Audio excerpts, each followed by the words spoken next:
Hello बच्चों, let's read the question. Question says, in what way prolonged use of antacids is harmful, right?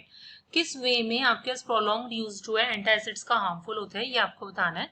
So देखो बच्चों, सबसे पहले हमें इस क्वेश्चन का की कॉन्सेप्ट समझना होगा. If I talk about key concepts, वो आपका लाई करेगा कि आपको पता होना चाहिए कि what are antacids. Fine. So now if I talk about antacids की अगर मैं बात करती हूँ, so antacids basically क्या होता है? It is a substance. ये आपका क्या होता है? एक ऐसा substance होता है which neutralizes the stomach acidity, right? So basically ये एक ऐसा substance होता है जो आपकी stomach acidity को neutralize करता है, because ये basic in nature होते हैं. So ये आपके stomach acidity को neutralize करते हैं, acid base reaction होता है, neutralization हो जाता है. As a result ये आपको relieve कराते हैं, as a result they relieve you from heartburn, right. Heartburn से रिलीव होगा आपको, राइट. इनडाइजेशन से आपको क्या है, रिलीव मिलेगा. क्लियर. और आपको क्या है, एक एन अपसेट स्टमक से आपको क्या है, रिलीफ मिलेगा. फाइन. सो ये हमारे पास एंटासिड्स होते हैं.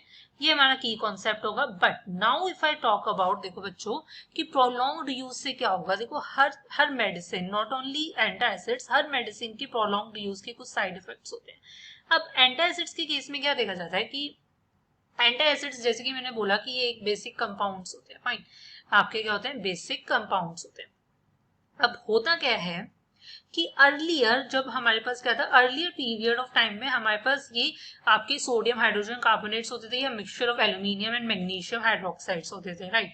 सो अब होता क्या था कि इनसे रिलीफ तो मिल जाता है, बट अगर हम इनका प्रोलॉन्ग्ड यूज करते हैं, अगर हम इनका क्या करते हैं कि प्रोलॉन्ग्ड यूज करते हैं, या हम इनको डायरेक्ट मतलब हम डॉक्टर की कंसल्टेशन से हम इनको क्या इनटेक नहीं ले रहे हैं, फाइन. सो या ओवरडोज कर रहे हैं. सो ओवरडोजेस की वजह से हमारे पास आपकी कुछ साइड इफेक्ट्स हो सकते हैं, लाइक आपको नोजिया की कंडीशन हो सकती है. फाइन. आपके पास वॉमिटिंग देखने को मिल सकती है आपको. फाइन. थर्ड अगर मैं बात करती हूँ कि आप में किडनी स्टोन्स आपको हो सकते हैं. क्लियर. एंड फोर्थ अगर मैं बात करती हूँ, आपको मेंटल स्टेटस चेंजेस, मेंटली आप डिस्टर्ब हो सकते हो.